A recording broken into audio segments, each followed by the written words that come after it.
Happy Wednesday, everybody. We got a lots to get into today around the world of baseball. We got managers getting fired. We got the best starting pitcher on the market finding a new home. And we're going to have a fun little segment at the end of the show called Stud or Dud for the month of April. So everybody, do us a favor, kick back, relax, because another episode of Hitting Home is live and it starts right now.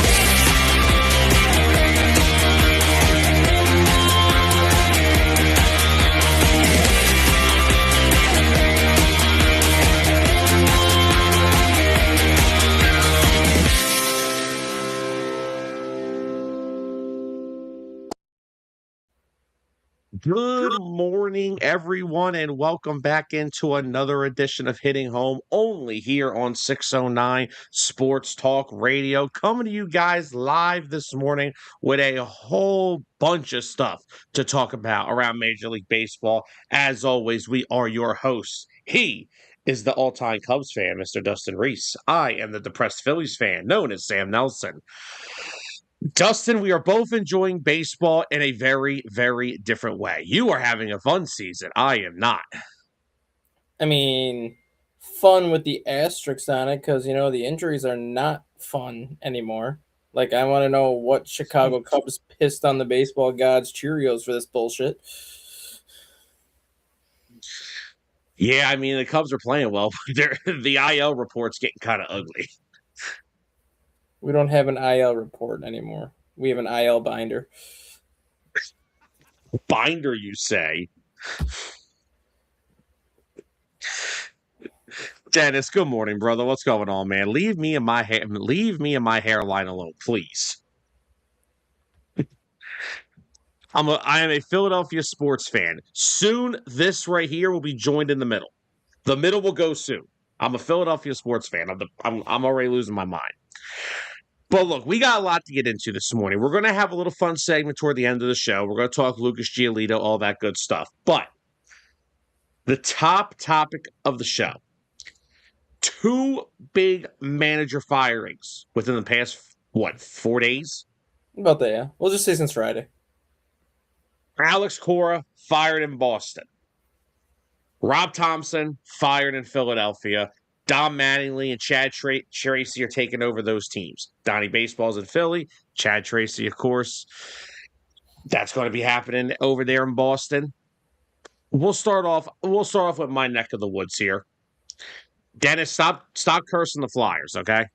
I got to depress myself about talking about the Phillies for the next couple of minutes. So don't ruin what could be a good night, at least. So look, Phillies.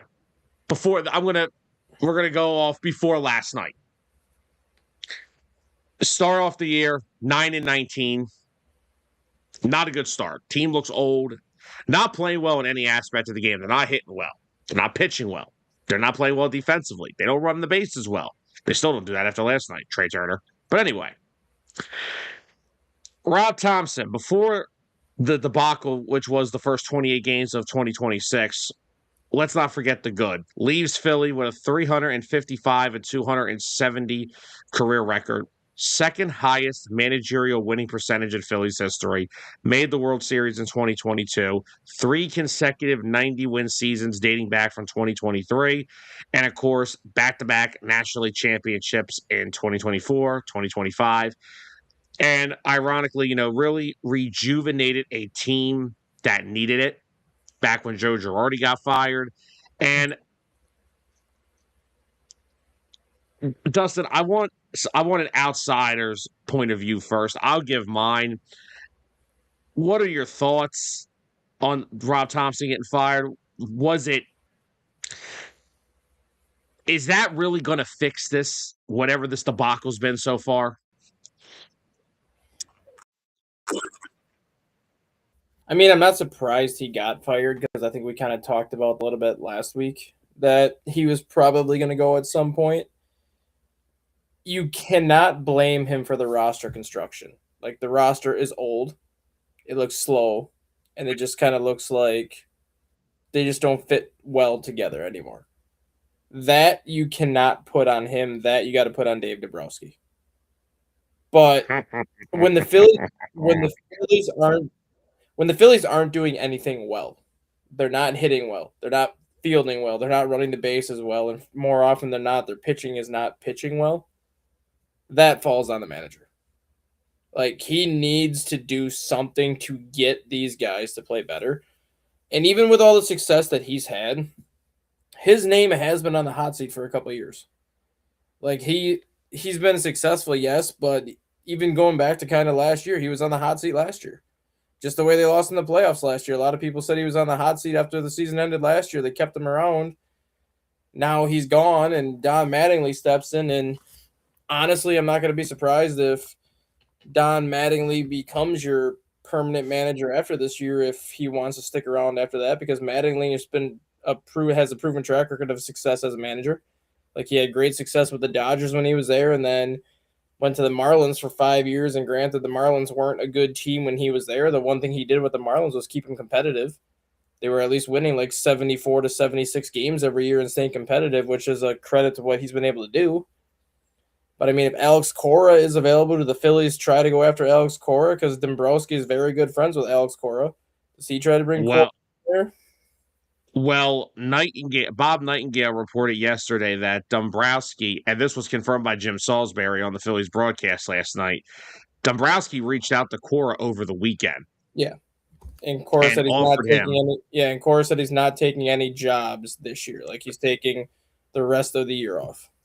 which I don't mind. I understand why. Like, that's weird to make a managerial change of that magnitude in season when you're bringing somebody that hasn't been around the organization at all. It's different with Don Mattingly. He's the bench coach. He's been with the team since spring training. He's been around these players.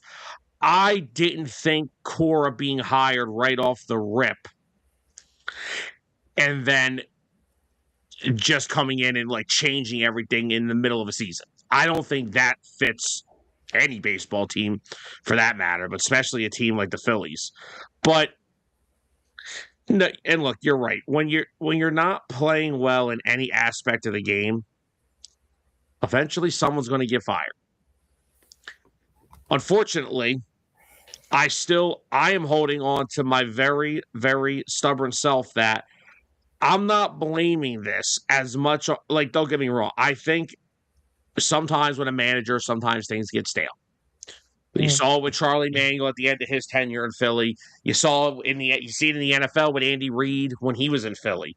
When you've been somewhere for a while, now those two were here a lot longer than Topper was, but the message eventually in the clubhouse gets a little stale. And it does. Again, a team that is supposed to be, in their eyes, well, in their president of baseball operations eyes, a World Series contender because, we took the Dodgers to this amount of games and we outscored them, mostly because we scored 11 runs in one game because we have a good club. Remember that. We have a good club. I put the over-under on 10 minutes in his presser yesterday. He would say we had a good club. I should have cashed it in. Because that's literally all he ever says is we have a good club. I can't blame Topper for some of the inefficiencies on this team because it is a roster that since 2022 not only has stayed the same, but it's actually gotten worse in some ways. This team has not had a productive cleanup hitter at all. For some reason, the president of baseball operations thinks Alec Bohm is a cleanup hitter. Alec Bohm is the farthest thing from a cleanup hitter. Mm-hmm. A cleanup hitter is supposed to be the most feared guy in a lineup. Now, in my day, when I was younger, that's at least how it was. When you faced a prototype cleanup hitter, like a Ryan Howard, guys like that, when you saw them come up to the plate, you're like, okay, if I make a mistake, I'm down 3-0. Yeah, the problem with that is, though, the Phillies' most feared hitter is your leadoff hitter or your number 2 hitter in Schwarber. Yeah. or it's your number 3 hitter in Harper. The only 2 players this year that have actually been productive have been Kyle Schwarber, who, he's hitting 197. I don't care. When he hits the ball, it still goes far. They don't land for a while. Yeah, Kyle Schwarber's never going to hit 260. But the fact is that everything in this lineup has gotten worse. Alec Bohm is having the worst year of his career. Bryson Stott, once again, 3rd straight year, not putting anything consistent up at the plate. And I get he's a Gold Glove winning second baseman. I get that. But you know what? When you're on a team that refuses to upgrade its lineup substantially, you can't hit him 6th. He had that. Guys like that hit 9th. Mm-hmm. Gold Glovers that can't hit 9th. And that's fine. I'm okay with that. That's Bryson Stott's role. I'm okay with that. But I'm not okay with it when the team is expecting when a team's 3rd best hitter on the year is a 35-year-old catcher who's been on the IL for the past week and a half. Dave Dombrowski is still going to be my number 1 culprit in why this team has failed, because he has failed to get them a productive right-handed bat for the past God knows how many years. Every free agent outfielder they have attempted to sign to that lovely 1-year, $10 million has failed, from Whit Merrifield, who somehow was an all-star the year before, but then came to Philly and, breaking news, didn't work out. Trade for Austin Hayes. That didn't work out.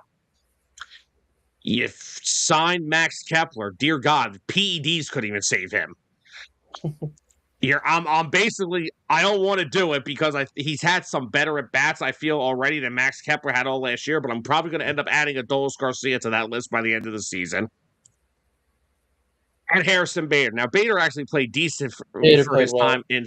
He did, and they chose not to sign him for $500,000 more than what they gave Garcia, which I find hilarious. But Now the starting rotation, I'm not blaming that on Dave or on Topper. That's players not performing. Jesus Luzardo, outside of last night, has not pitched well at all this year. And even Sanchez hasn't really pitched well. He's had one good start. Since opening day, his command has been very off as of late. So, but I think that's just a kind of just getting in a rhythm type of thing. I think he'll be okay. He's not shown me anything to concern me with, like, his velocity. He's had a lot. I think ABS is kind of affecting some of these guys because, I mean, now pitchers don't get pitcher calls because now the batters can challenge almost anything. I mean, so I think he'll be Xander fine. Bogaerts? Did you see Xander Bogaerts at bat last night against Edward Cabrera? No. Challenged 3 pitches and 1 at bat and won all 3. That's got to be a right. You should. You know what? You should be awarded a walk just for that. No, he got the walk out of it. Like, it was literally 3 borderline pitches that had there been no ABS, nobody complains about it. But he challenged all 3 and won all 3, and then the next pitch was in the dirt, and he took the walk, and, like, that just sucks. Oh my God, that's crazy. But no. But again, when players don't perform, the manager is going to be the first guy to go. It's not going to be the president of baseball operations, which it sounds like Dombrowski has that job until he doesn't want it, which now I'm really scared. Now I'm looking at a 10-year rebuild that's 10 years away, it sounds like. So I'll probably look at 20 years of pure misery after this regime is over. But when you have a $300 million shortstop who hasn't performed all year in Trey Turner, outside of last night, because everybody decided they wanted to play good baseball last night, the bullpen, I will say with Topper, the one thing I don't think Rob Thompson has really ever got a good grasp on is he's way too analytical. I think he relies on what the paper says more than what his heart says. Like, that dates back to Game 6 of the World Series. Oh, we're going to bring in Alvarado against Jordan Alvarez. Well, Topper, your best starting pitcher is dealing, and Alvarez hasn't proved he can touch Zach Wheeler, so I'm not doing it. But, he went, oh, well, it's lefty-lefty. Well, that one lefty sent the other lefty's pitch 400 feet to dead center, so that's how that worked out. The management of the bullpen this year especially has not been good. Now, up until they got Johan Duran, I understood why they based a lot of their bullpen decisions off matchups. They didn't have a guy like Duran in the back end. I got breaking news for you, not baseball related, but I'm just going to say it anyways. I think I Uh, got the same bit of breaking news. Justin Simmons retiring, which is kind of a little bit of a surprise. Oh, thank God I don't got to hear Eagle fans say it anymore. Been saying it for 3 years and it's annoying. Wow. I can't believe nobody gave him a shot at the last couple of years. Maybe people have, and maybe he just didn't like what they were giving him. That could be true. Because I'm like, okay, I mean, if you're what 32 years old, if a team like the Cleveland Browns, Tennessee Titans, New York Jets, New York Giants give you a 1 year deal, are you honestly taking that at 32 years old? Probably not. Like, yeah. But going back to this whole situation that's unfolded in Philadelphia, like I said, when the players don't play well, it's going to go on the manager. But however, I can't blame a manager who has been dealt the same. What Rob Thompson has had to go through over the past 3 years is basically giving him ingredients to a recipe and expecting the food to taste different. Mm-hmm. But you're handing him the same recipe over and over again, except almost every year you took something away. Like this team has not had a consistent right-handed power bat in the middle of that order since Rhys Hoskins left. Mm-hmm. Nick Castellanos never turned into that. He had one very good year, and even him and Topper didn't get along with each other. Like that's the thing. Like I think with Thompson too, like the Trey Turner signing has blown up in the Phillies' face. Like Trey Turner was supposed to be that guy that was going to come in there and be the 40-40 right-handed power bat that was going to kind of help stabilize that lineup, and he's never come close to being that player. Like yes, he's been hurt he's been hurt a couple times, but even when he has been healthy, he hits for an average. Like this year's average is a little bit down, but he hits for an average. But the power numbers have gone way down in Philly. He's not stealing nearly as many bases in Philly as he did in Washington. Like the contract the Phillies gave him, they were expecting him to be like an MVP caliber player every year, and he's only done that one time. I think that's the biggest reason why the Phillies lineup just continues to struggle is the guy that they put all this money into invest in basically for the next next decade to pair with Bryce Harper. The player that Turner has been with the Phillies, you could have got for like $15 to $20 million a year, not for what they're paying. When the Phillies signed Trey Turner, they had to win. They will have had to have won something within the first 2 to 3 years of that contract. And when they did it, Because and then this is what you get. no 11-year contract is going to age the same over an 11-year stretch. There is no shortstop that is going to hit 280 with 20-plus homers, 60-plus RBIs, and steal 30 bases when they're 39 years old. There is no shortstop in baseball that is going to do that. Nope. And then again, the other thing I can't blame, it's not Rob Thompson's fault that for the past 4 years he's had to trot out Taijuan Walker as his fifth starter every year. But because Dave gave him $18 million a year, he had no choice. The Phillies are paying two guys this year $38 million to not play for them. Mm-hmm. The Nick Castellanos and Taijuan Walker contracts will go down as two of the worst contracts that Dave Dombrowski ever did. He never has addressed anything. Now, the starting rotation has gotten better with time because, you still have Zach Wheeler. Aaron Nola's contract is aging terribly right now because outside of the first year of it when he came back and he won those 14 games, the past 2 years have been nothing but clunkers. Because I'll tell you something. People like to get on Jesus Luzardo when he's in the stretch. Have you watched Aaron Nola out of the stretch for the past 2 seasons? I watched Aaron Nola face the Cubs twice in 2 weeks. This is Aaron Nola in a nutshell. If it's not a 1-2-3 inning, it's a 3+ run inning. That's what I call Aaron Nola now. There is no getting out of jams. Because of the fact that he has never been a guy to rely on his velocity, he has to rely on his control and movement. This era of baseball is killing him. I think he's one of the guys that really haven't adapted well to the pitch clock still. No. I think it has affected him. I think ABS is affecting him because he likes to use the corners of the plate. But there are things with this team that I can't blame Rob Thompson for. I get it. Don't get me wrong. The team was playing like crap. The message wasn't getting across. They were 10 games under 500. They're literally one of the worst teams in baseball with a $300 million payroll. I'm sure John Middleton's real happy with that. But who John Middleton has to look at is who's the guy that gave you the $300 million payroll. Mm-hmm. If this team misses the playoffs, even lockout coming or not, you're going to have a plan in place for when baseball does resume. And it can't be with because Don Mattingly is not going to manage this team beyond this year. He already said himself he probably didn't really want to get back into managing in the first place. However, when you get something like this happening, you're going to need a backup plan. Mm-hmm. They are going to need to figure out what they're doing in the front office as well, because Dave Dombrowski is just as much to blame for this team's failures than Rob Thompson. I mean, Dave, outside of Kyle Schwarber, how many contracts has Dave Dombrowski's been a success? Wheeler. Outside of Kyle Schwarber? Wheeler. Yeah. Not initially.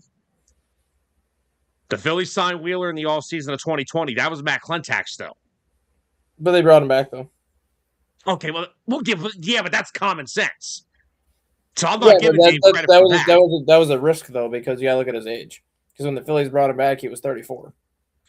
So, that's one of those contracts where Dombrowski could have gave him a 4-year, $140 million deal, and it may have not worked out because of his age. Yes, he has the blood clot issue right now and the lung issue that he's working back from, but age aside, that contract's worked out well for Dombrowski.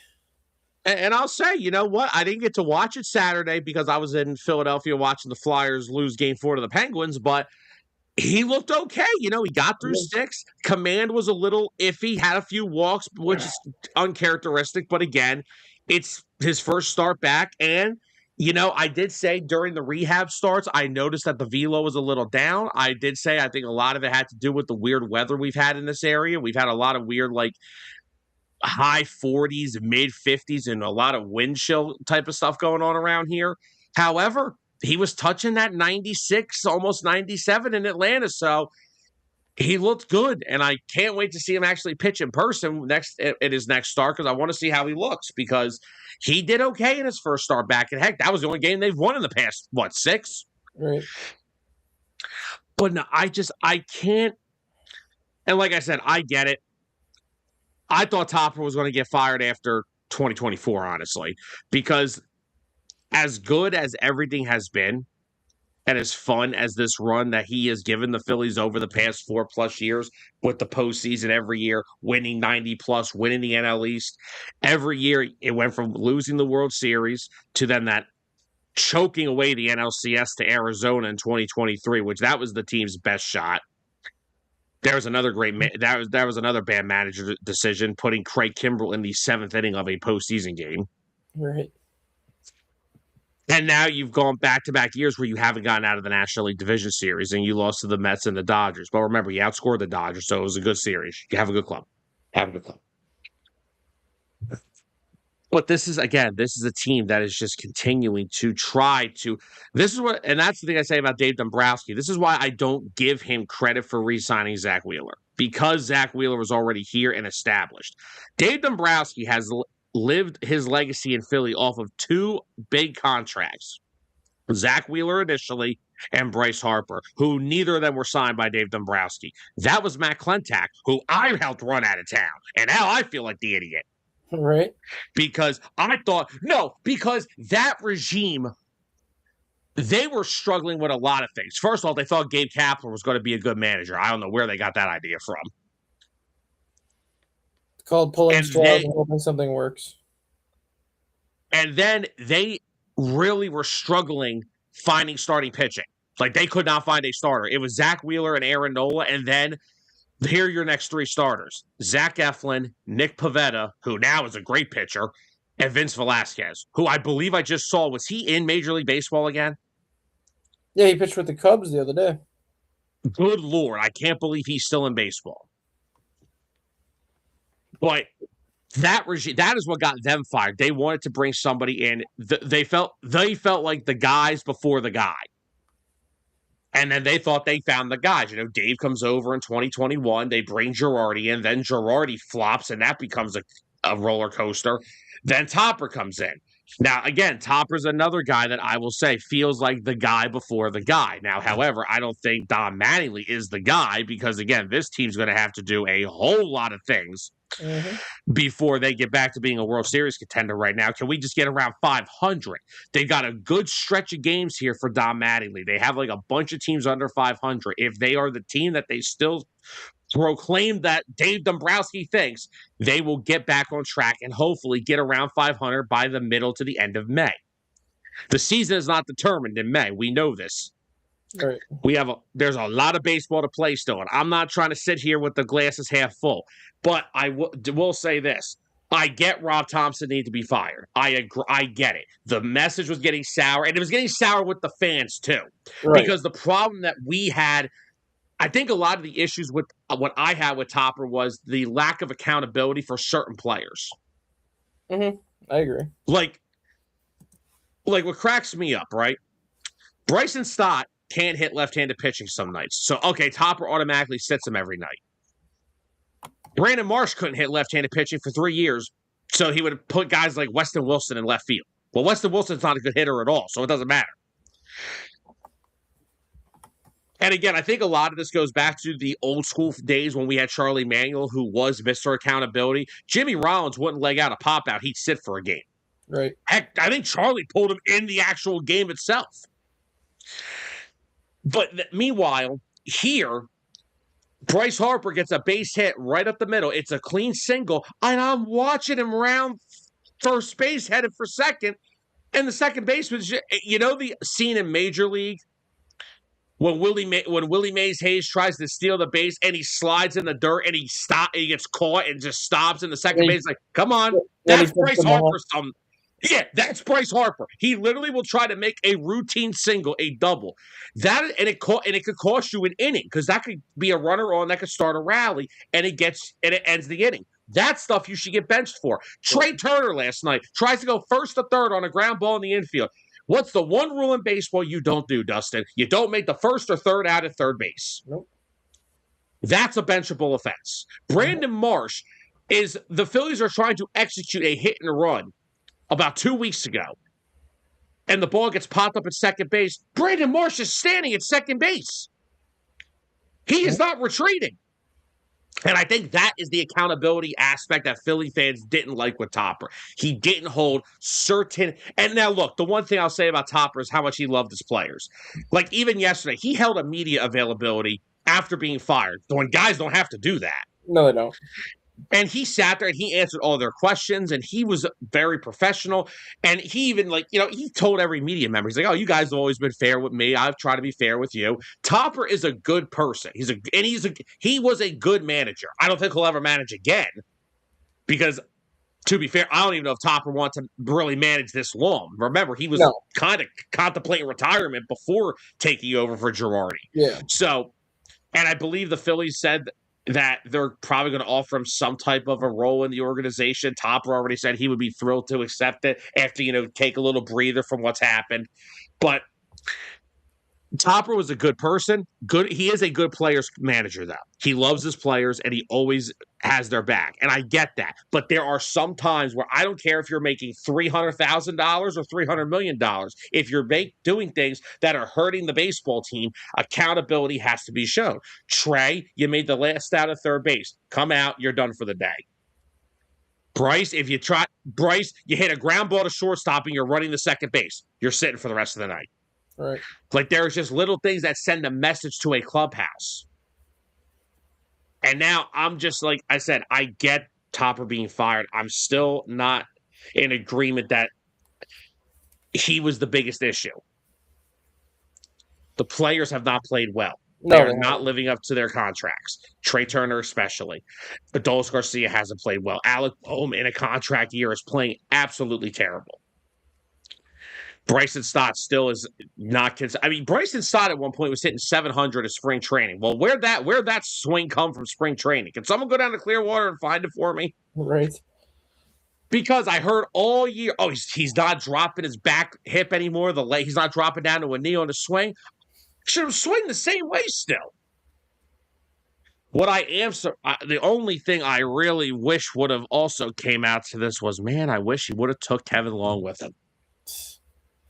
Mr. Launch Angle himself. I just can't. But again, the problem with that is, when your top three players endorse a guy, getting rid of him is probably not the greatest idea. Right. I mean, he was in Washington with Trey and Bryce, so they know him well. I'm sure that's why he stayed. Like, I'm just surprised that Mendoza hasn't been fired from the Mets yet. well, guess what? I don't think well, here's the thing. I think that the Alex Cora thing is what set this whole thing off, because if Cora doesn't get fired, I don't think anybody fires their manager. But now that, these are three teams that, Dustin, I think we all kind of picked, maybe not World Series, but we thought these teams would be playoff teams. And the thing with Cora, though, too, is you want to talk about being a scapegoat. Cora was a scapegoat. That GM should be the one gone, not Cora. Because you pissed off Rafael Devers last year by basically saying, oh, we're going to bring in Alex Bregman, but you can keep playing third base, only to put Bregman at third base when the season started. So you pissed off Devers last year, ended up trading Devers away. Then you don't re-sign Alex Bregman, and you do nothing to address third base at all besides bringing in Caleb Durbin and Andrew Monasterio. Neither one of those guys is like an everyday third baseman by any means. You traded away Mookie Betts a long time ago now, but Mookie Betts is gone. Trevor Story is made of glass. Like, you and Roman Anthony's good, Jaron Duran is good, but your pitching staff, Sonny Gray, Suarez, and Garrett Crochet.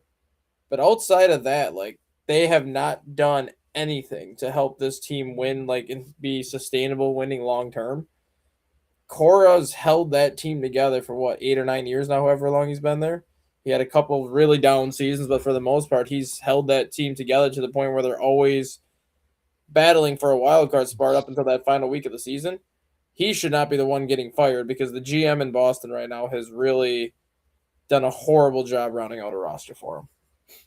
Yeah, I mean, what Craig Breslow did, I mean, they tore down the World Series team they won with, which Cora was the manager. Like, they win the World Series, and then, like, yeah, you said, Mookie Betts, gone. Xander Bogaerts, gone. Chris Sale, gone.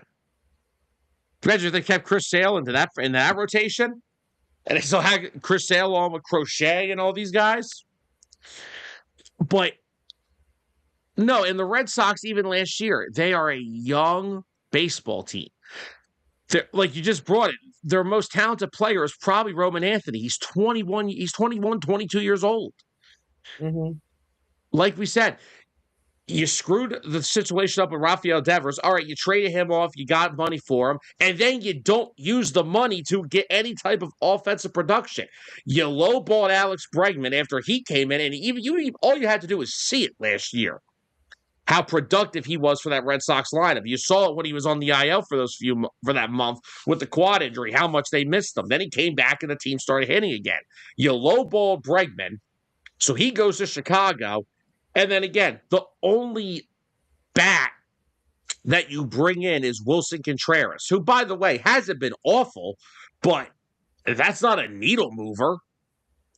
I mean, that's not putting you closer to the Yankees. That's not putting you close to a team like the Orioles, who went out and spent a boatload of money on their offense, getting Ward from the Angels, Pete Alonso.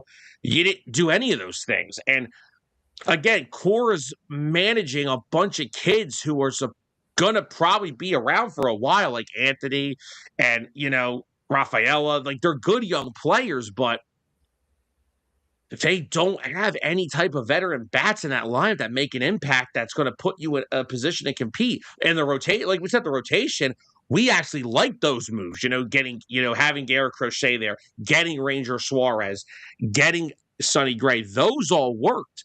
Mm-hmm. But if you can't hit, what's the point? Like, the two biggest needs the Red Sox have needed for, we'll say, the better part of 5 years. Well, because Devers was at third for a while. We'll say the better part of 3 years. They've needed a consistent third baseman since they moved on from Devers, which they had Bregman last year, but they let Bregman and Devers both go within a year. So now you got Caleb Durbin and Monasterio basically platooning at third base. Neither one of them I would consider an everyday player at this point, even though Durbin had a really good rookie year last year. But I still wouldn't consider either one of them a everyday third baseman at this point. The Red Sox haven't had a starting second baseman in what feels like since Dustin Pedroia was there.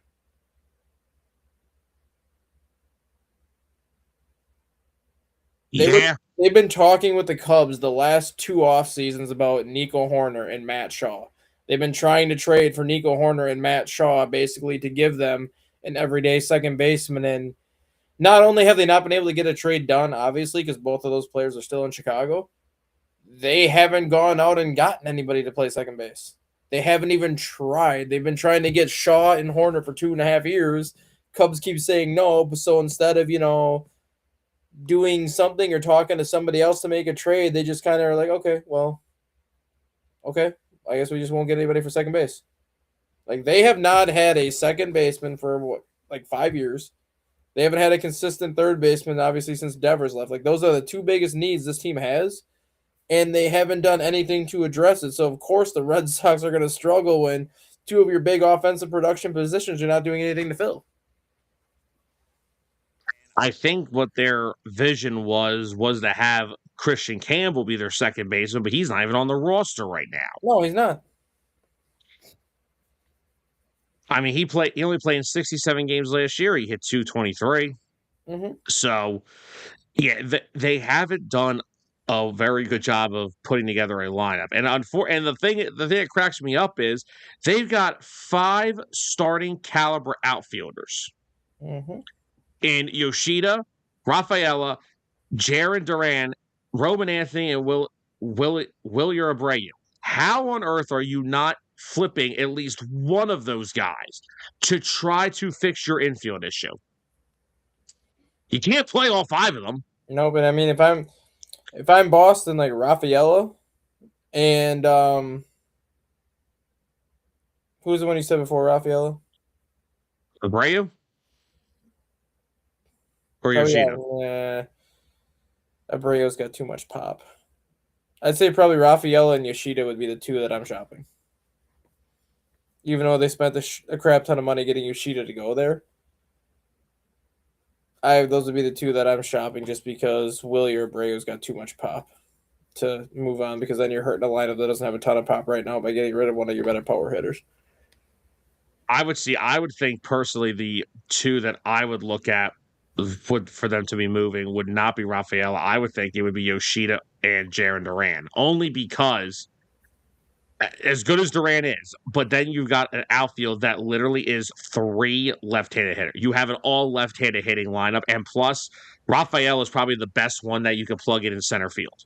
That's why I kind of would get rid of him, just because you'd get a better package back for him. But either way, Jarren Duran would still net you a decent package. Why this team doesn't understand that having 5 outfielders like that is awesome. Don't get me wrong, but you can't play all 5 of these guys the same day. Like you could DH one of them, but no, Cora is more of the scapegoat to me than Rob Thompson was. Thompson, the team just wasn't playing well, but Cora has been just. Again, the guy won you a World Series. Yes, I understand. It's been 8 years since that happened, but Mike Tomlin survived in Pittsburgh off with 1 Super Bowl for how many years? Doc Rivers survives in the NBA because of 1 championship. And the thing, too, with Chad Tracy being their manager now, Chad Tracy's not going to be there long term. Same thing with Matt. Yeah. He's going to – well, no. Mattingly, if Mattingly really wanted to stick around, I think the Phillies would give it to him. If he really wanted to, which I just don't think he wants to be a manager anymore. Yeah. Chad Tracy is, 47 years old right now? He's just kind of getting started in his major league coaching journey. He's not, unless the Red Sox just go 30 games above 500 with him as the interim, there's no way the Red Sox bring him back to be the manager next year, just because you kind of want to start over, in my opinion. And that's why I would not be surprised if David Ross comes back to Boston and takes over that manager opening. David Ross makes a lot of sense, He's worked with especially in Boston. he's worked with Craig Breslow in the past, and he's worked with Breslow in the past when he was with the Cubs and the Cubs organization, so they've had a great relationship. David Ross is beloved in Boston from when he spent his time with the Red Sox, winning a World Series there. He's got a house in Boston. Like, him going to Boston just makes too much sense, especially if that job is open for him. Can he hire Johnny Gomes as his bench coach? Because that would be hilarious. No, he'd probably hire John Lackey as his pitching coach, or John Lester as his pitching coach. Yeah. Mike Napoli as his bench coach, probably, because Mike Napoli was actually David Ross's bench coach for a couple of years in Chicago. Another guy who spent a decent amount of time in Boston was Mike Napoli. That 2013 Red Sox team was very underappreciated in that city. It was, yeah. Because I think everyone just remembers the 04, 07, the 04 team that broke the curse, the 07 team that got in late. And then, of course, the 2018 team was the best team in baseball. And it was, quote unquote, the best team in baseball throughout the entire season. But, yeah, that 2013 team is so underappreciated. Shea Victorino was on that team. Yep. But, yeah, no, I just don't. I understand that, like, again, I can make a more justification for Topper getting fired than Cora, because Topper, if you fail with that payroll, you're going to get fired. The Red Sox don't even have a payroll that close to like that. They would have had they not moved on from Betts and obviously Devers. Yeah. And whatever money they are spending is all wrapped up in their starting rotation. Like, they're not paying. There is no hitter on their team. I think their highest contract for hitters is Roman Anthony. I believe so, yeah. So they just gave that contract to what, last year? Last year, the year before that, yeah. Something like that. I mean, last night he's 21 or 22 years old too. Like, he's not old by any means. No, not at all. Because yeah, you got Crochet's making $25 million. Well, he's making $30 million next year. But he's making $25 million this year. Yoshida's making 18.5. They spent a crap ton of money to get Yoshida. They did. Because he was like one of the top Japanese players. Roman Anthony's only making $2.6 million this year. His actual contract doesn't kick in until 2029. So Roman Anthony's contract right now is $2.6 million this year, $4.6 million next year, $8.6 million in 2028, and then it goes from 8 to 15 to 24. So his extension actually doesn't kick in for quite a while. So and then outside of Garrett Crochet, who's making $25 million, the highest paid position player they have is Trevor Story at $25 million. And I forgot Story's and Yoshida at 18.6. And then the next highest on that team is Wilson Contreras.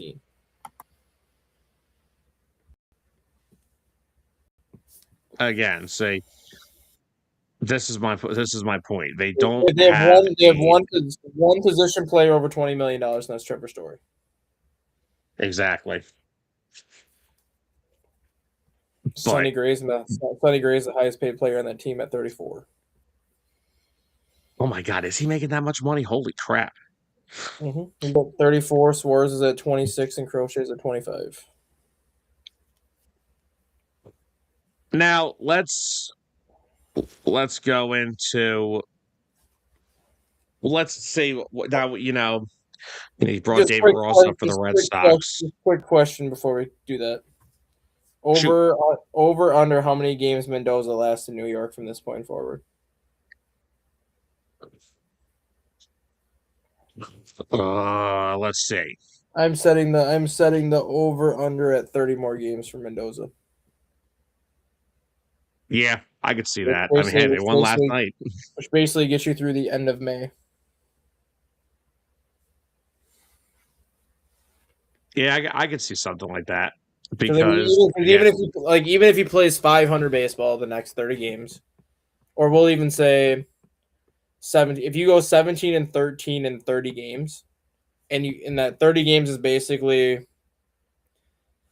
18.5% of your season, basically. So because if you do 30 times 5, that's 150 games. So it's about 18% of your season. But if you play at a 17 and 13 pace for like the entire season, that is a 91 win pace. So if he does 17 and 13, 18 and 12 over the next 30 games to get the Mets kind of closer to 500, he could stick around for the rest of the year. But if they're just hovering right around 500 or even 16 and 14 over their next 30 games, and they're still 8 or 9 games under 500 at the end of May, he'll be fired because the Mets have no choice but to try something else to stay in that race at that point. So he's got to have a big month of May to not only get the team closer to 500, but to keep them from falling 15 games behind the Atlanta Braves by the All-Star break. Like that team's got to do something to stay in that race if they want him to stick around for the rest of the year.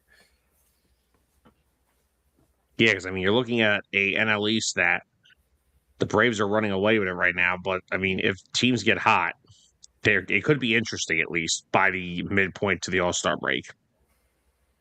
Yeah. So, yeah, the next 30 games will be crucial for somebody like for Mendoza because the Mets, again, they were playing the worst baseball in the league for a minute there. And then the Phillies said, "Hold my beer." Right. But it'll be interesting. Now, my question I was going to put out was, so we saw, you brought up David Ross earlier for Boston.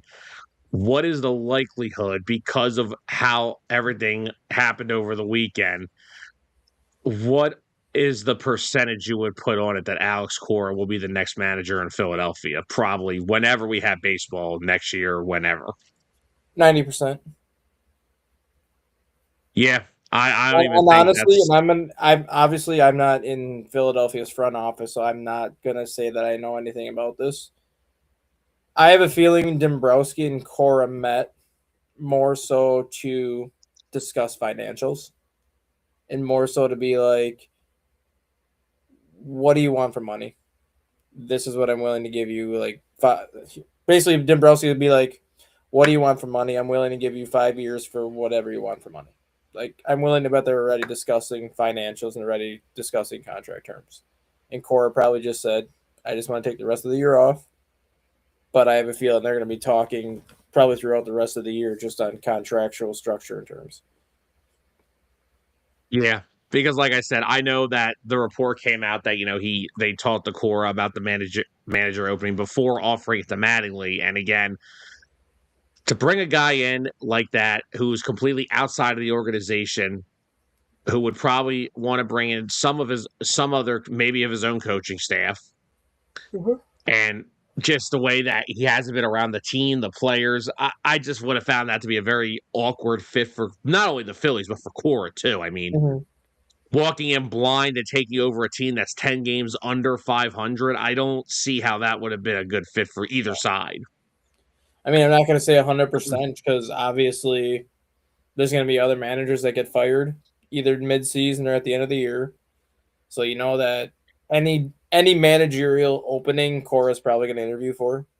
So you can't just say he's 100% going to Philadelphia, but knowing the relationship he has with Dombrowski, knowing they met already and they're probably discussing dollar amounts and things like that, I think it's a 90% chance he goes to Philly and a 10% chance he goes somewhere else. And the only way I see him going somewhere else besides Philly would be the situation. And the Mets would be a team that I could see him going to over Philadelphia just because of the situation, because they have lots of star power. They have a ton of money tied into that payroll. That's something Cora can work with because that's obviously something the Red Sox didn't have. Then you have to look at kind of some of the other American League teams, like, for example, if the Tigers do not make a deep playoff run this year, knowing how they finished the season the last couple of years, I could see AJ Hinch out in Detroit. And if AJ Hinch leaves Detroit, that suddenly becomes a very attractive opening for Alex Cora.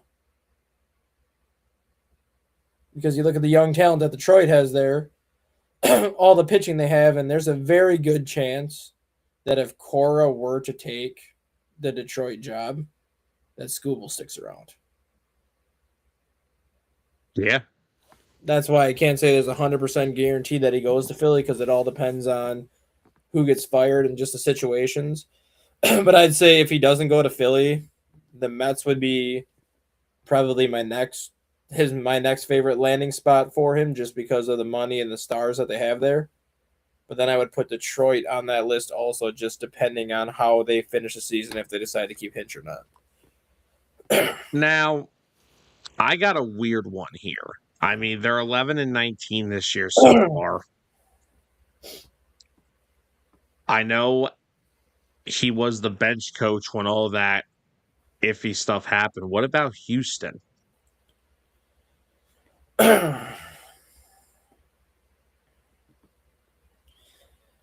See, that was one that I thought of initially too. But the thing with Houston is We know what the thing Houston is. they are so in love with Joe Espada. Like Joe Espada was pretty much even when AJ Hinch was still there and like all that stuff was going on. They pretty much said Joe Espada is going to be our manager once AJ Hinch leaves. Like they made it public basically without saying that he was hired. That no, I think they even said that there was only one other candidate that interviewed for that Astro job when Hinch got fired, because it was pretty much made public for 2.5 years going into that Espada was the man in waiting with for Hinch. Like that organization loves Espada to the point where, yes, the season has not gone as planned for Houston so far, but you can say the same thing. Last year, Houston was 8 games under 500 on May 23rd, and they ended up finishing how they finished anyways. Like Houston's done this before, where the first 2 months of the season they hover either at 500 or under 500, whether it's due to injuries or whether it's just kind of due to players getting off the slow starts. But then the second half of the year, all these players kind of play to those numbers on the back of their baseball cards, and they still finish with 90 to 95 wins every year. So, I mean, for Espada to get fired, Houston would either A, have to miss the playoffs, but they wouldn't just have to miss the playoffs. They would have to like catastrophically miss the playoffs. Like if they go 89-73 and 90 or like 90-72 and they miss the playoffs, kind of like how that wild card race was last year, you're not going to fire a manager that won 90 games. No. It's just one of those years where the league, and I'm going to use the NL Central for an example right now. The NL Central right now, every team in that division is at least 3 games above 500. There is a realistic shot that everybody in the NL Central could win 85 to 86 games this year. Yeah. And 4 of those 5 teams could make the playoffs because you'd have your division winner, and then all 3 wild card teams could come from the NL Central depending on how the rest. Because right now I see the Dodgers and Padres getting in. I see the Braves as the only team in the NL East getting in. And then the other 3 teams come from the NL Central. So you could have 3, if not 4 teams, depending on how they finish, make the playoffs in the NL Central this year. And I mean, the last time that happened was 2015 when the Cardinals won 100 games, the Pirates won 98 games, and the Cubs won 97 games. I don't think they're going to do that again, but I could see 3 teams in the NL Central winning 90 games. I could see all 5 teams in that division winning at least 85 games. So if you have a situation like that where there's a group of 3 or 4 teams battling for that final wild card spot, and they're all between 88 and 91 wins, and you just missed even though you had 90 wins, you're not firing Espada for that. For Espada to get fired, they'd have to go like 82 and 80, 83 and 79, and like take a massive step back. Yeah, I agree. I don't think Espada would have to get fired if like I said, if they win 90 and miss the playoffs by a game. Like they would have to miss the playoffs by 5 or 6 games and take like a massive step back or play the way they're playing right now for the whole year. That'd be the only way I think Houston moves on from Espada right now. Because they love him there. They do. And of course, the whole thing also with Houston and Cora was he was the bench coach on the 2017 team that had the issues with the sign stealing and all that stuff. I mean, do you know who they chose? Do you know who they chose Espada over? Like, do you remember the other candidate who interviewed for that job? No, I don't actually. Bochy. Oh, yeah. Because Bochy took the Texas job. He interviewed for both Houston and Texas the same week because he was in Texas. They took Espada over Bochy. That shows you how much they love Espada. Yeah, so it'll probably take a lot for a spot to get fired at that point. Yeah. That's why I think the Mets, the Phillies, and possibly the Tigers would be the three teams to kind of watch in the Cora. Once that none of that surprises me one bit. I mean, you could maybe throw the Diamondbacks in there too, but I just find it difficult that Tony Lavello is going to get fired just because the guy consistently wins 84 to 86 games a year. He just happens to be stuck behind the Dodgers and the Padres every year, so no matter how good they play, it don't matter anyways. Yeah, I wouldn't fire Lavello if I was Arizona. I mean, Arizona right now they're 15 and 13. They're playing pretty solid baseball right now. Well, that's what I'm saying though. Like that's what you get out of him. You get a manager in Arizona like Lavello that's going to win you 84 to 86 games every year. But the problem is you're going to have two other teams in that division that are winning 95 plus. And those two teams, what they play them, I think last year they were 9 and 19 against the Dodgers and the Padres. Yeah. But they were 15 games above 500 against everybody else in baseball. Like they have a good team. It's just the fact that they get curb stomped by the two really good teams that it doesn't make a difference. They just lose so much ground in those series. Yeah, exactly. It's just they're a good team, but they're not as good as the teams in front of them. Right. Speaking of the NL West, we'll get off our managerial talk here. Padres, Lucas Giolito, Yeah. of course, happened right after our show last week. 1-year deal, mutual option for 2027. I don't know what kind of mutual option you want to agree to with a season in 2027, if there is one, but going to go down to single A to get ramped up for the season. And I mean, look, San Diego needs, I guess, pitching, even though they have already an abundance of it. But if you look at the rotation, Darvish is already out for the year. Is he out for the year? Is he done for his career at this point? Because the Well, guy's 42, but next year, if there's no baseball next year, is he going to pitch at 43? well, I would assume he's probably done, but he hasn't come out and made the official announcement that he's retiring. So we'll just approach it as in he's out for this year. Musgrove's still not back yet. There's now Pavetta's now out, and there's worry that he could be out for a significant period of time. Mm-hmm. And the depth of their like JP Sears hasn't pitched all that well. So I know you were really kind of hoping the Cubs would have been in on this, and it seemed like they were, but They were, but they were banking on Justin Steele being healthy at the end of May. And if that was the case, do you really need to sign Giolito if Justin Steele's coming back? Because then you're going to have 7 guys on your team that are starting pitchers, and you're not going to go with a 7-man rotation. Who do you move to the bullpen when all the starters that you have only been starters their entire major league career? It's not like you're taking a guy like Colin Ray or Javier Assad and moving them back to the pen because they've been in the pen before. But now that Justin Steele is probably done even longer than he already is, Cubs probably wish they would have made that move now because now you could use him.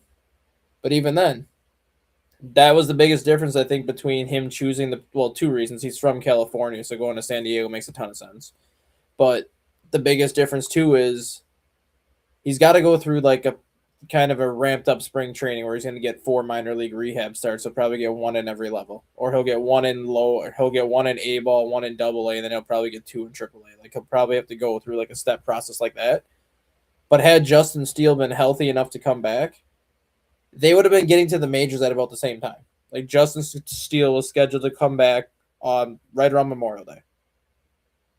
That would basically be the same window that Giolito would be getting to the majors if his rehab or if his ramp up process goes according to plan. Like they'd be both coming up at the same time. So the Cubs had to make that decision. They chose to go with a guy at 29 years old as opposed to a guy that's 31 going on 32. They chose to go with a guy that they already have in their organization and that's been there the last couple of years. But It would have been nice to have him, but yeah, I mean the Padres and the Cubs are really the only two teams that needed him, just because of the injuries they've gone through. And I mean, and yeah, and like I said, the pitching depth for San Diego has been taking hits. I mean, Griffin Canning is still battling back. I think he had Achilles tendonitis. Walker Bueller is healthy, but he's had a rough start to the year. ERA is over 5. I mean, if you I like that, Darvish not pitching this year at all. Herman Marquez, another guy they brought in, ERA is at 4.38. Now he is 3-1. I'll give him some credit there. He has won him a couple games here. All right. Did Mason Miller actually give up a run? The Cubs scored 2 runs in the ninth inning off him the other day. Unacceptable. He Unacceptable. let the first 4 base runners of the game, or first 4 batters he faced, reach base. Fair enough. But yeah, like I said, Musgrove still not back yet from his elbow injury. He has not been as of April 15th was not cleared yet for work off to work off the mound. He'll be done for the year. JP Sears, who they got in the trade with the A's last year, has been 5.47 ERA. That's not great. I'll say what Randy Vasquez has actually been the unsung hero of that rotation. He's 3-0 with a 2.94 ERA. And yet the Cubs knocked him around for 5 runs on Monday. But still, and he was a full. Like, where do they just find and develop these guys? I don't necessarily know that if they actually developed Randy Vasquez, though, because I think he was a starter all the way through the minors. They just moved him to the bullpen when he got to the majors because they had no room in the rotation for him. What do they do? How do they do this? They're 19-10, and half the rotations on the IL, and the others have ERAs over 5, and they're still 19-10.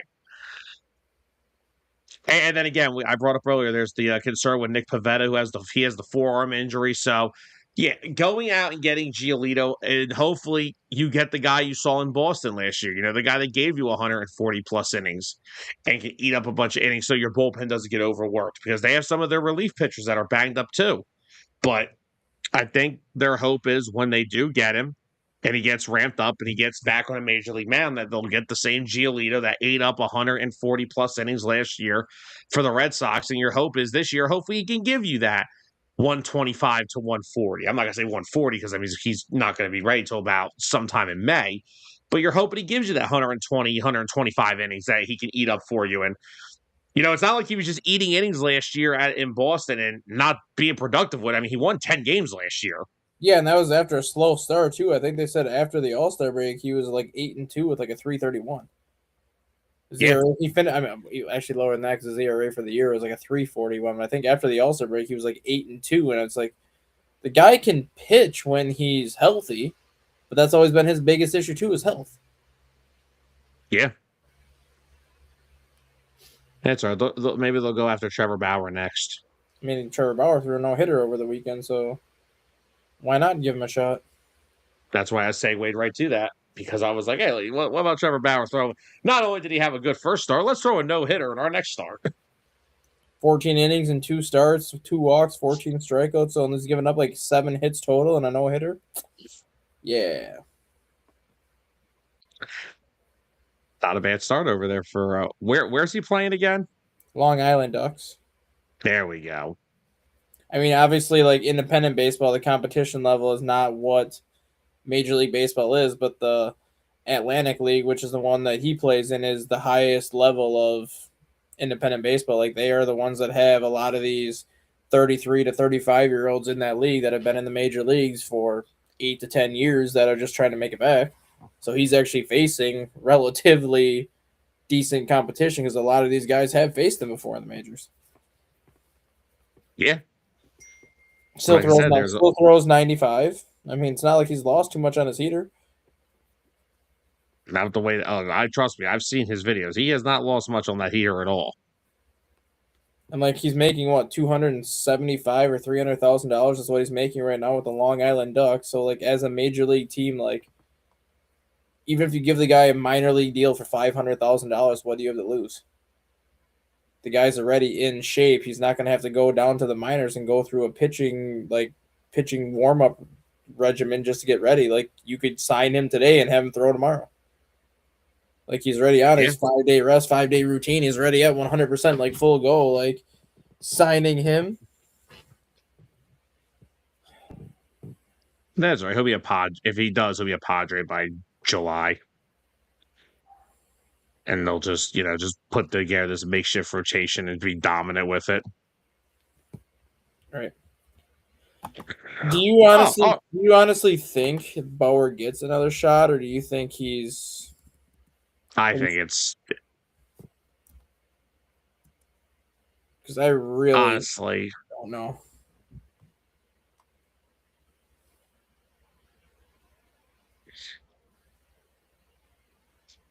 I don't know. I really don't. I think if it was going to happen, it would have happened already.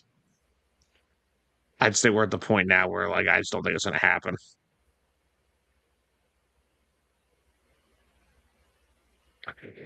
And I would love to look. I would love to see him get a chance back in Major League Baseball, but I think with just all the situations that happened, not even with what actually happened, just the way with his attitude. Like when again, the one lasting memory we have of him is the attitude he gave by chucking a ball over the center field wall in Kauffman Stadium. I love that though. That was hilarious, but you know, that's the point here is like I think teams just don't want anything to do with that. And like I said, if he was going to get another shot in Major League Baseball, I think it would have happened already. Can I throw something out there at you? Okay, shoot. When the A's go to Vegas, do you give him a shot?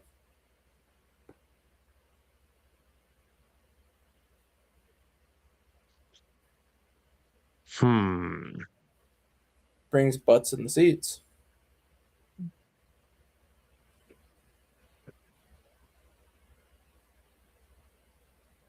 I could say it.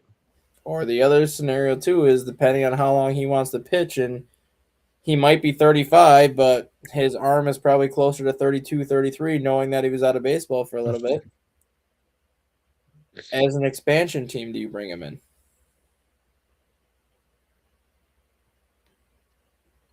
I could say it. Because the expansion teams that started in 2028 or 2029. He'd be 38 years old when those expansion teams come in.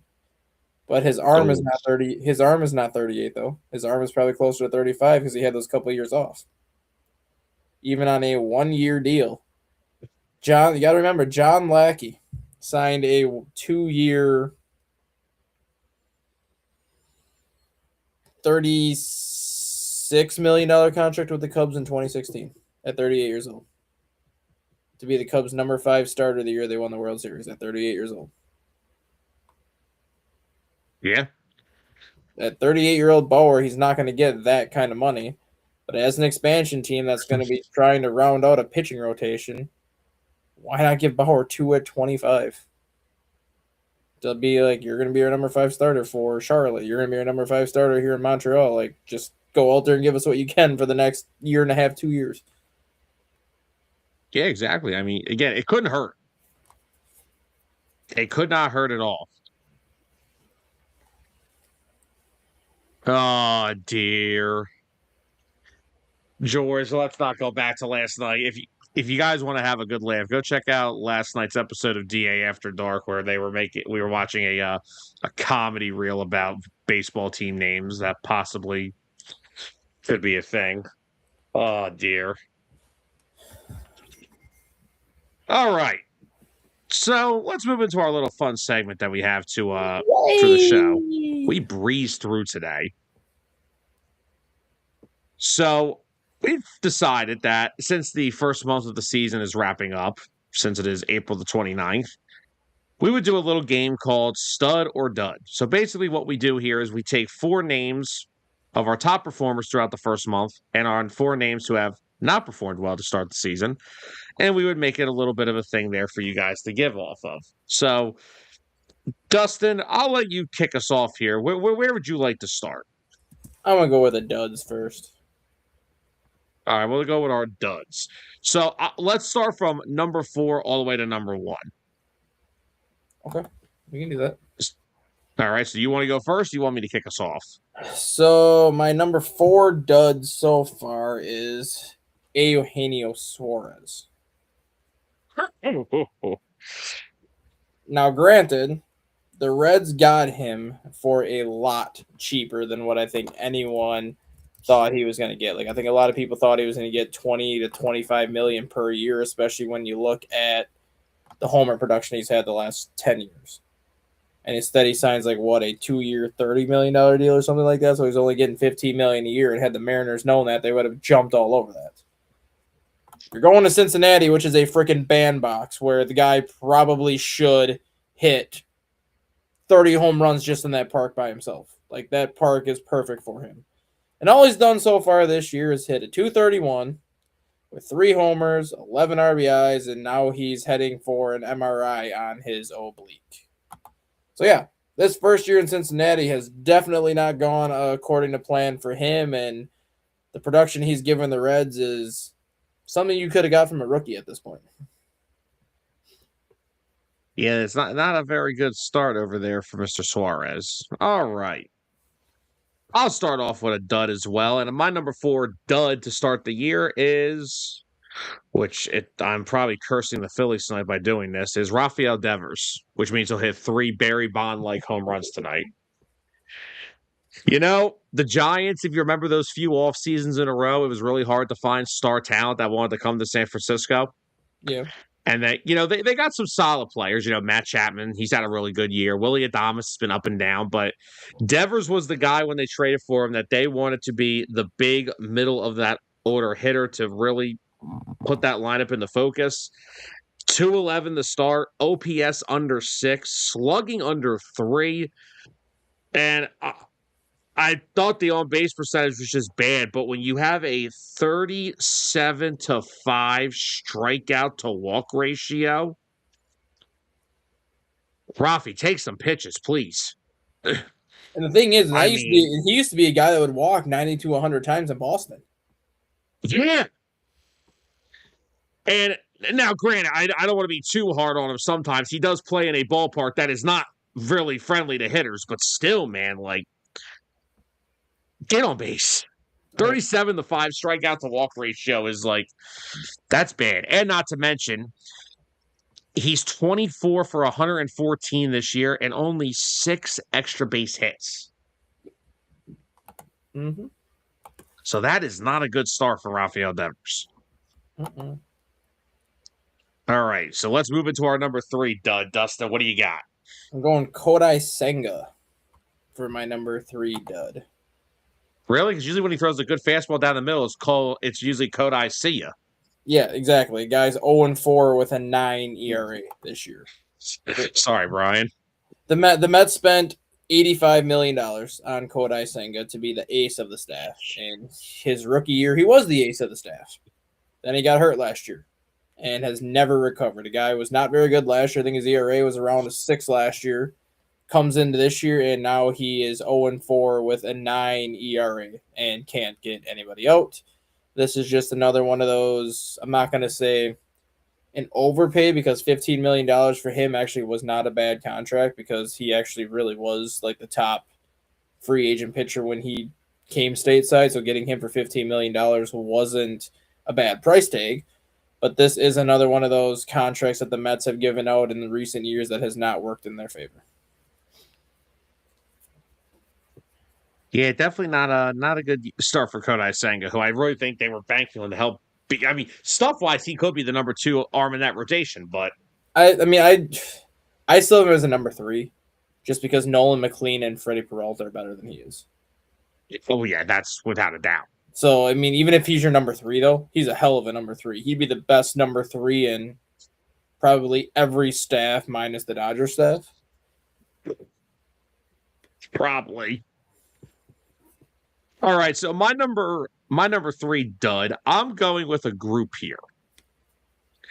I'm going with the Mariners 3, 4, and 5 hitters. I want to congratulate Julio Rodriguez. Finally, one of the 3 got over the Mendoza line and is hitting over 250 finally. But Cal Raleigh not having a good season. Julio not having a great season. Josh Naylor disappointing. I understand losing Eugenio Suarez was big, and I get that. And for one of these guys to struggle, I would understand. But the fact that all 3 of these guys are not producing at the rate. Randy Arozarena is having a better season than all three of these guys. Isn't it a contract year for him though? It probably is, which means he's gonna have like a 1,400 OPS in the postseason when they make it, because they probably will. Yeah.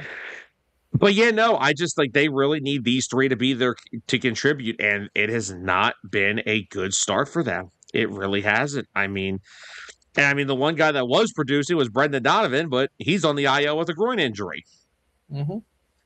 So it's been a very rough start for this Mariners lineup, and those three are at the forefront of it. And if they do want to get back to the ALCS and have a chance of redemption to what happened last year, they need those three to produce, and they're not doing it. So that's my number 3. Let's move on to number 2. Now it's going to get interesting. I'm going with the group too. I'm going to go with anybody on the Phillies offense. Have a nice day, everybody. They all look old. They all look uninterested to play, and they've all underperformed minus Bryce Harper and Kyle Schwarber. There's a reason why the team is 10 games under 500, and it's because the offense has underperformed all year, start to finish. All right. I'm going to stay in the same boat, actually. I have a Philly. I didn't pick the whole freaking team, but I didn't pick the whole team. I just said anybody on the offense. You can grab anyone you want and throw them in there. I wasn't gonna specify. Oh, well, see, I'm different. I will. I'm going Trey Turner. Now, once again, I feel bad because Trey Turner last night was 4 for 5, but outside of that, just finally getting over 250. On bases hit at 323, which is an awful. OPS is under 700. Only 3 stolen bases. I don't understand how a guy who was such a contact-based hitter at his time in Washington and Los Angeles, and now all I see this guy do is try to hit the ball 400 feet. It drives me crazy. He's supposed to be, like we said earlier, we were talking about the Rob Thompson firing. He is supposed to be the tone setter of that lineup. He's supposed to hit for a high average. He's supposed to be the leadoff hitter, get on base, get in the scoring position, do all this. He hasn't done any of it. It's because it's all launch angle. It's all launch angle, Philly. Well, good. Maybe we need to fire Mr. Launch Angle himself, Kevin Long. He will be when Cora gets hired. Oh, thank good Lord. And then, again, in the field, he's not effective. He's had struggles in the field as of late. It's not been a very strong start for Trey Turner at all. So he's my number 2. All right, Dustin, what you got at number 1? I'm going Chris Bryant. Man, you're going to do it again. Well, what can you say about Chris Bryant? The guy signed a massive 7-year, $190 million deal with the Rockies, and out of a possible 540 game, well, no, not that much. Out of a possible 520 games, the guy's played like 200 since signing that contract.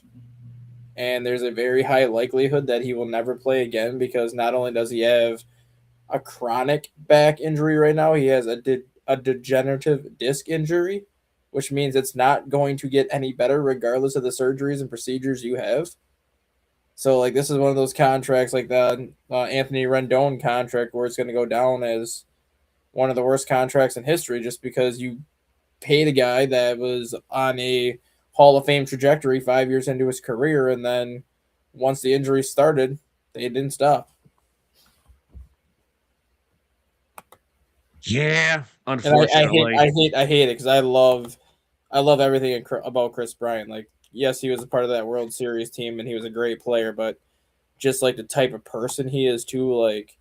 I've always respected Chris Bryant just for everything he's brought to the game of baseball and everything. So just to see him go through this, and then you just see the interviews that he's had since he's had this back issue, where he's already said some days he wakes up in the morning and questions whether he wants to live anymore because he doesn't feel like his life has purpose. He's just going through this right now, and it just sucks. Yeah, and it's a shame because, he was on that trajectory to probably be one of the top players in the sport, and it's heartbreaking to see what he has to go through with that back injury. And I mean, the wish would be he could get back one day on a big league field, but I think we're way past that point. And if he does, he's the shell of what he was in Chicago for sure. Honorable mention here, Aaron Nola. Let's not talk about Aaron Nola, please. I think just by saying his name, 3 balls have left the ballpark today. Another honorable mention I can say is the Red Sox hot corner situation. So Craig Breslow. I'm not gonna say Breslow. I'm just gonna say the hot corner situation. That's fair. My number one is this one really pains me because this was one of my favorite moves of the offseason. Pete Alonso, 198. OPS under 7. Does that surprise you though? His average has gone Yes. down. His average has gone down each of the last 4 years. I don't care about his bat. I don't care. Well, actually, no, because last year it hit 270. So hold on a second. That was a contract year. Okay, yes. But my thing is like, dude, that ballpark is fitted for right-handed power hitters, and you've got 4 home runs. Weather. I don't care. Wait till it warms up. I'm not ready to. I mean, I agree that he's been a dud so far, but I'm not ready to give up on Alonso yet because Baltimore's had shit weather this year so far. No, I'm not. Almost see that the point of this is not saying we're giving up on these guys. I'm just saying it's been a slow start to the season. I'm not giving up on the Mariners lineup yet. Those 3 got to start hitting. I am because those 3 combined hit like a 204 last year. Okay, well, see, okay, so we got difference here. All right. Now let's move on to the studs. We got 4 studs. Who wants to kick off? You want to start off or you want me to? You can go first on your number 4. All right. Well, actually, this ties into your dud of Eugenio Suarez. I'm starting off with Cincinnati. I'm going to go with Mr. Sal Stewart. He was my honorable mention. My goodness, man. What? 29 games, hitting 290, 381 OBP, OPS of 979. 9 homers, 29 ribbies, 19 runs scored, 23 to 16 strikeout to walks ratio. Take notes, Raphael. And 7 stolen bases in 7 opportunities. He's affecting the game in every which way that the Cincinnati Reds could want. He's a big reason why they're playing the baseball they are right now. Mm-hmm. I know Ellie De La Cruz gets all the love. He's the flashy guy, the guy that everyone likes to talk about. But, man, Sal Stewart's been amazing. Yeah, he was my honorable mention. Okay. My number 4 is Munetaka Murakami of the White Sox. Probably get the biggest whiff in free agency by all these teams that decided he wasn't worth $17 million a year. And all the guy has done is, yes, the average is down at 241, but all the guy has done is hit 12 home runs as a rookie to lead the majors right now. He's got 23 RBIs. He's had a home run in 4 straight games. He's also had homers in 5 straight games this year. The guy's proven that, yeah, he was a big – I think he set the single-season record in Japan for most homers in a season, I believe, with like 56. And the guy right now is on a 67 or 68 homer pace right now. So he's already proven that, I might not be able to hit high velocity, but if you throw me a strike, I can deposit it into the seats. Yeah, he's had a very good, strong start. Like you said, the average isn't there. But again, when you're hitting the ball out of the ballpark at the clip that he's doing, what's it matter? Like, you know what home run hitters in baseball are now? They're like wide receivers with speed. They get paid no matter what. Mm-hmm. I mean, all right. He's like the White Sox version of Kyle Schwarber, honestly. Yeah, they're a perfect example. Just gonna go up there and just hack away. He's got we're a month into the season and the guy's got 45 strikeouts, which is a massive concern. But he's also got 22 walks, and if he keeps this pace up all year, he's going to strike out 243 times, which is a crap ton. But he's also going to walk 121 times. That's literally the definition of a power hitter. Basically. All right. My number 3 going already at this point. Ben Rice. Ben Rice, You know, yes. in a season where we came in not really know what the Yankees lineup was going to be, we know what Aaron Judge is going to give us. We know that. Cody Bellinger's probably the second best player in that lineup on most days. Ben Rice has had a tremendous start to the year. 309. An OPS of 1,145. He's got 10 home runs. He's got You said 29 1,145 or 1,045? 1,145, my mistake. So 1,045. Yes. Okay. No, 1,145. Oh, okay. 11:45. Let's go with that. This is why I don't watch. This is why I don't watch Brian Kenny on MLB Network. The numbers don't math doesn't math on my show. Anyway, he's on 1145 OPS. The guy has 29 hits this year, 18 of them for extra bases, 10 homers, 8 doubles. Another guy, he's driven in 23 runs in 29 games. Another guy, a 31 strikeout to 19 walk ratio. He's playing every day, and his on base is 432. Mm-hmm. He's playing every day, and he's become probably the Yankees, at worst, their third most important player on their team. Who's their second most important player? Okay, I said at worst. At best, he could be their second. That's why I said that. At worst.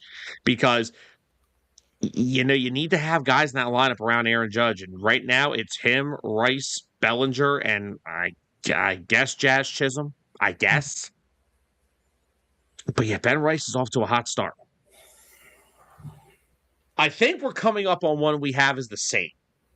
My number 3 is not yet.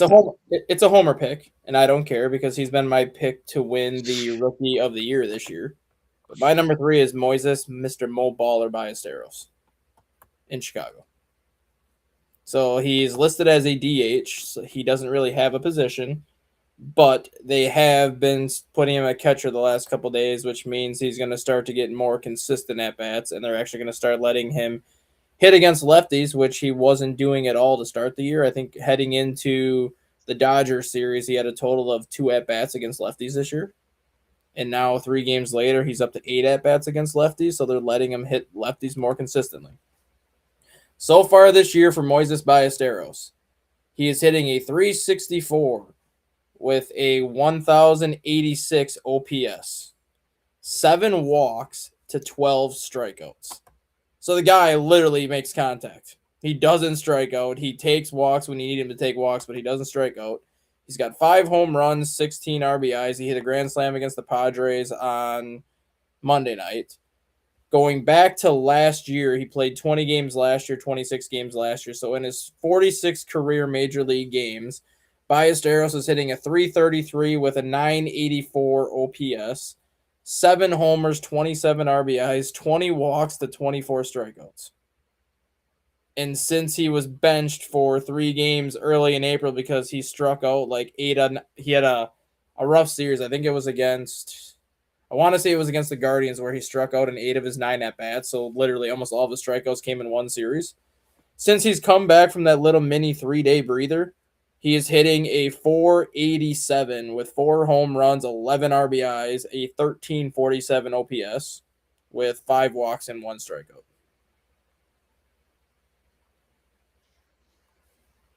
That's like the dark horse for the Cubs' success this year. If he And continues to play the dude just turned 22 years old. Oh, Cubs may definitely have some long-term middle of the order bat potential there. If you look at his body build though, like he is a pudgy little thing. He's 5'8" and 225 pounds, so he's a little round, pudgy little thing. But he is like their version of David Ortiz. Like he is going to DH, and he will probably play catcher once a week, if that. But if that's what I'm getting out of my DH, I will gladly take that from a 22-year-old that you could lock up for the next decade. Yeah, right. All right. Into number 2. My number 2, I'm going Jose Soriano. I mean, he actually had a bad start his last time out. He gave up 3 earned runs. I can't believe it. To the White But Sox last night. yeah, did Murakami get him? No, Colson Montgomery got him for a solo shot, and then Drew Romo, who's in his first major league game since 2023, got him for a 2-run shot. Oh, jeez.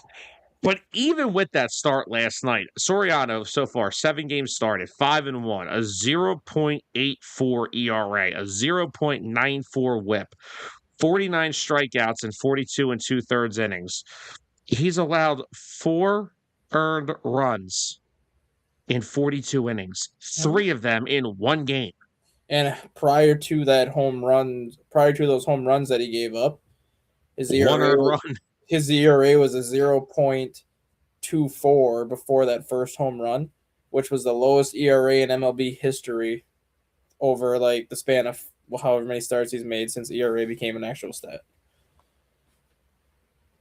Yeah, so the guy's just been the ace, the stud ace of an Angels team that needs something to be happy about. I mean, Trout's healthy, so we should be happy about that. But they have needed something to look forward to. Since Ohtani left, it's been dark days for Angels fans. Mm-hmm. But at least now they have an ace at the top of the rotation that you could say, this guy could be pretty good. Mm-hmm. So Soriano is my number 2. My number 2 is Mason Miller. Okay. I mean, it's hard not to put him number 1, but the only reason why, and this is not a knock against him, everyone knows how good Mason Miller is. So, like, when you see the stuff that the numbers that he's putting up are like video game like numbers. Like, he gave up his first earned runs of the season against the Cubs on Monday. He's given that ended a streak of like 34 and 2/3 or 35 and a third scoreless innings, which is like the 3rd longest streak in Major League history when it comes to a reliever. He has, I think, 2 walks, maybe 3 walks, and 30 some strikeouts. He's averaging, what was it, like 18 strikeouts per 9 innings. Like, the guy's just putting up crazy video game like numbers. But we've seen this before from him. Maybe not at this level, but you saw what he did when he was with the Athletics. He had a streak like that with the Athletics too. Granted, that streak was only, I think, 17 or 18 scoreless innings. But he's been known to do this like every year, where he's going to have just like one of those streaks where he's just going to be so dialed in that nobody can touch him. And I mean, I'm not saying that he doesn't deserve to be number 1, but that's the only reason why I'm putting him number 2. It's just because we can expect this from him. But still, the start that he's gotten off to, you can't disregard it, and he deserves to be like one of the top 4 players in baseball right now. Yeah. I mean, he's easily the top closer in baseball. There's no doubt about that. And yeah, he's been dominant for San Diego, and he's probably going to keep it up. And honestly, again, I think we could possibly see a National League Cy Young candidate from a closer. Call me crazy, but it's very possible. Eric Gagne was the last one. Something about them West Coast closers. All right. Number 1 from me. I have no idea how this man is getting talked about more. He's healthy and he is producing. My number 1 stud through the first month of the season, your Don Alvarez.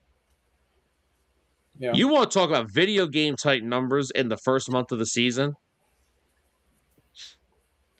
The man is hitting 355. He's got a 463 on base. He's slugging 736. His OPS is a point off of 1,200. It's 1199. Mm-hmm. He's got 11 homers. He's got 26 RBIs. 20 of his 39 hits are for extra bases. He has scored 22 runs. Mm-hmm. And he's only struck out 11 times in 110 at-bats. And he's walked 14. So he's putting the bat on the ball this year. And again, should be something we should expect from him, because when Yordan Alvarez was healthy over the past 4 years, he is one of the most fearful left-handed power hitters in the sport. Just ask Jose Alvarado. Thank you. I'm so happy you had to remind me of Jose Alvarado. That ball still hasn't landed yet. And I mean, look, last year in 48 games, he was playing well. 6 homers, 27 RBIs. He was hitting 273. Then he got hurt. But now that he's healthy, he is back to being one of the most prolific power bats in baseball. And I know the Astros have had a really rough start to the year, but it isn't because of Yordan Alvarez. I'll tell you that much. Exactly. So he's my number one throughout the first month. And my number one is your number two. I mean, what Soriano's done so far this year, like you said, 5-1 with a .84 ERA across 7 starts. You look at his career record. He was 10-11 last year with a 4.26 ERA. For his career, counting the 5-1 start this year, he's 22-22 with a 3.53 ERA. So he's basically been a 500 pitcher most of his career with a respectable ERA, like a mid threes is solid. But you take out the start that he's gotten off to so far, his ERA would be a 4.18. So it's not like he's been a dominating starter the first 3.5 years of his career. Whatever he did this offseason has clicked. And he's obviously pitching he is the ace for the Angels, but he's obviously pitching like a top 3 pitcher in baseball right now. When you look at his just career numbers as opposed to what he's doing right now, like, yes, Yordan, I think, has been the best overall player in baseball so far. I think Yordan's probably going to win the AL MVP this year. But we've seen Yordan do that consistently. Like, we've seen the type of player Yordan Alvarez has been the last 4 or 5 years. He's one of the best left-handed hitting bats in the American League. We've never seen this version of Jose Soriano before. And now that we're seeing it now, it makes you wonder, is this one of those one-year flukes where he came out of nowhere and just started pitching this way? Or is this kind of that same situation that when the Cubs had Jake Arrieta, where the first 7 years, or not 7 years, but the first 4 or 5 years of Jake Arrieta's career, he had a very difficult time finding his command. Then all of a sudden, the second half of 2014 through 2016, the guy goes 42-11 with a 2.39 ERA. Like, is Soriano going through that change right now, or all of a sudden he figured something out and it's clicking?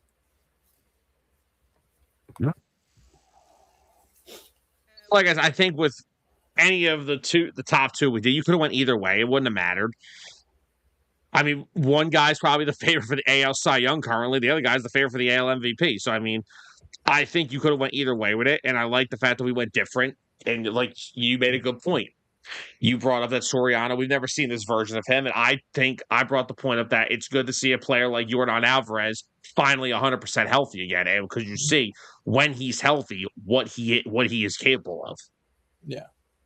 I mean, when he is going right, not many players hit a ball as hard and as violently as Yordan Alvarez does. Go ask the Mariners in the postseason.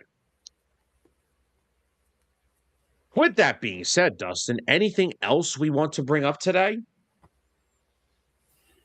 I mean, hey, if you want to come fly to Chicago tomorrow, they're doing some open pitching trials. If you think you can throw a couple strikes, you might get hired.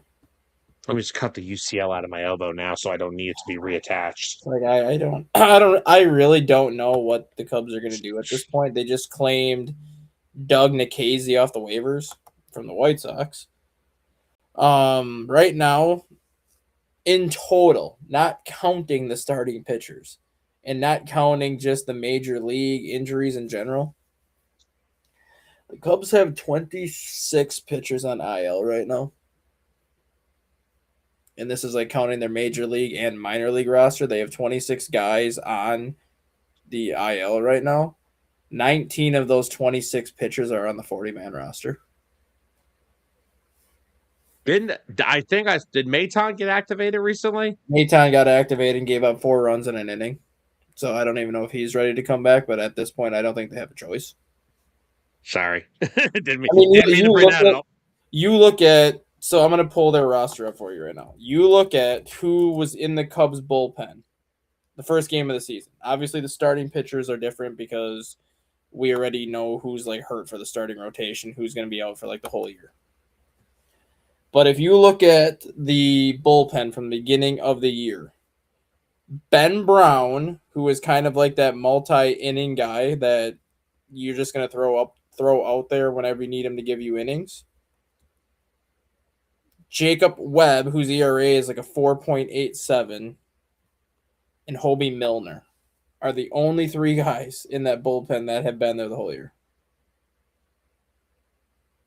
They lost their closer, Daniel Palencia. They lost their setup man, Hunter Harvey. They lost their secondary setup man, Phil Maton, who just came back. But like I said, I don't think he's even 100% healthy right now. When did Hunter Harvey go down? Like the second week of the season. He's only pitched like 4 games. Oh, dear good Lord. And then you have Colin Ray and Javier Assad, who were in the bullpen that had to get moved to the starting rotation because guys got hurt. So right now, other guys in the bullpen right now that you've probably never heard of, you might have heard of some. We have Luke Little, who's pitched 1 game in the bullpen. He's back in the minors. Corbin Martin is currently the Cubs' 8th inning guy. Riley Martin, who they called up from AAA and was actually pitching really well, has left elbow inflammation, is probably heading for Tommy John, so he's on the IL. We have Shelby Miller, who we signed. He's on the 60-day IL. We have Yaxel Rios, who we just called up. No idea who Yaxel Rios is. Never heard of him. Oh, former Philly prospect. Have fun with him. Yeah. Ethan Roberts, who was in the bullpen in the beginning of April, he's on the 15-day IL. Caleb Thielbar, who was our closer after Daniel Palencia got hurt, is on the IL. And Ryan Rollison, who we claimed from the White Sox back in March, is now the 8th inning guy. So you're saying you're having a fun time? I am saying somebody pissed in somebody's Cheerios, and this is payback for that. And I want to know who pissed in whose Cheerios, because this is not very nice. The fact that the Cubs are 18-12 is mind-boggling to me, though.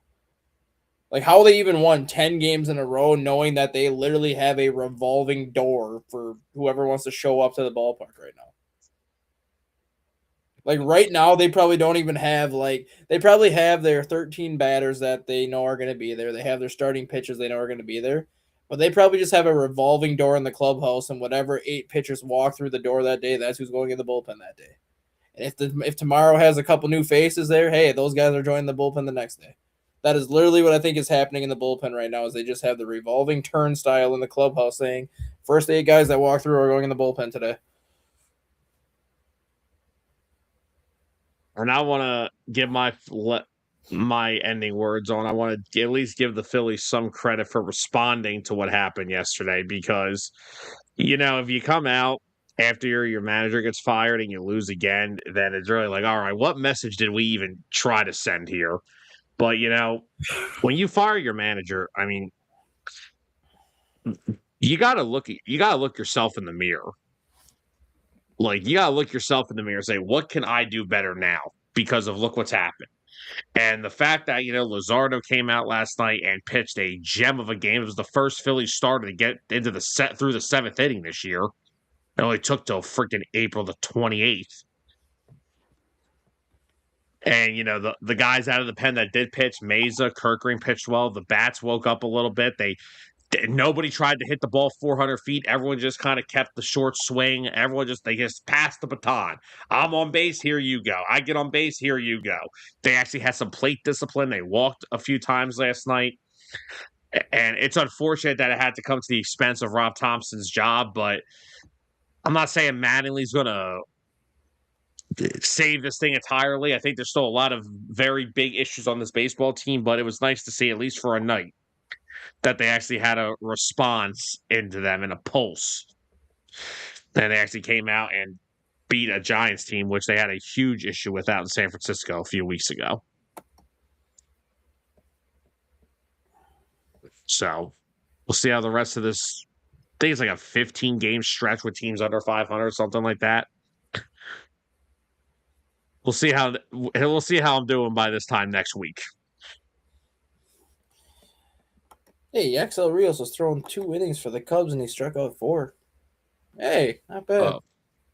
Of course. Topped out at 103 the other day. Holy, where'd that come from? Yeah, wait, where did that come from? He wasn't doing that here. Topped out at 103.2 against the Dodgers on Sunday. Hey. Where did that come from? Maybe we have something in Rios. He'll be on the IL by tomorrow. He might be in the IL today. Like I said, they have a revolving door in the clubhouse right now. Whatever it goes. Breaking news out of the Cubs clubhouse. Yaxel Rios came to the ballpark today with stiffness in his right shoulder. Hey, Vince Velasquez pitched 3 innings against the Dodgers on Saturday. First major league game since 2022. That's where we end the show because I'm not talking about Vince But Velasquez. I'm just saying that shows you how bad it's gotten. They're having guys that haven't pitched in the major since 2022. Give them innings in the bullpen right now. That is pretty bad. I'm not And gonna lie. he wasn't even on the 40-man roster. Like he was a minor league depth signing that they signed in March just to like put in the minors, and he had to give them 3 innings against the Dodgers on Saturday because they have no other options. That's crazy. Yeah, it's been an unlucky start to the year for the Cubs, but still give them credit. They're 18-12. Mm-hmm. With that being said, everybody, we hope everybody enjoyed today's show here of Hitting Home. We went through a lot. We talked about the Rob Thompson firing. We went over the Alex Cora firing. We went over Lucas Giolito heading over to the Padres. And, of course, we gave our top 4 studs and duds through the first month of the season. So, guys, we're going to all call it a day here. We hope you all enjoyed. If you didn't get a chance to catch it live, you can also go back on 609's Facebook and YouTube pages to go rewatch today's episode. And also, if you are over there, hit that like and subscribe button over on the social media platforms. We greatly appreciate it. We got one more show for the rest of the week for you guys. Birds of the Gridiron will be live Friday night, 8 p.m. Eastern. We'll be doing some Philadelphia Eagles draft recapping. So looking forward to that. But guys, we hope you enjoyed today's episode of Hitting Home. Thank you all for joining us. Have a great rest of your Wednesday. Have a great rest of your week. And we will see you guys next Wednesday for some more baseball talk. And hopefully the Cubs have some healthy pitchers and the Phillies are at least within maybe 5 games of 500. We'll have to wait and see. But guys, have a great rest of your day, and we'll see you next time. For Dustin Reese, I'm Sam Nelson. Have a good day, everybody. Hey, I hit it again. I'm 2 for 2. The following has been a presentation of 609 Sports Talk Radio.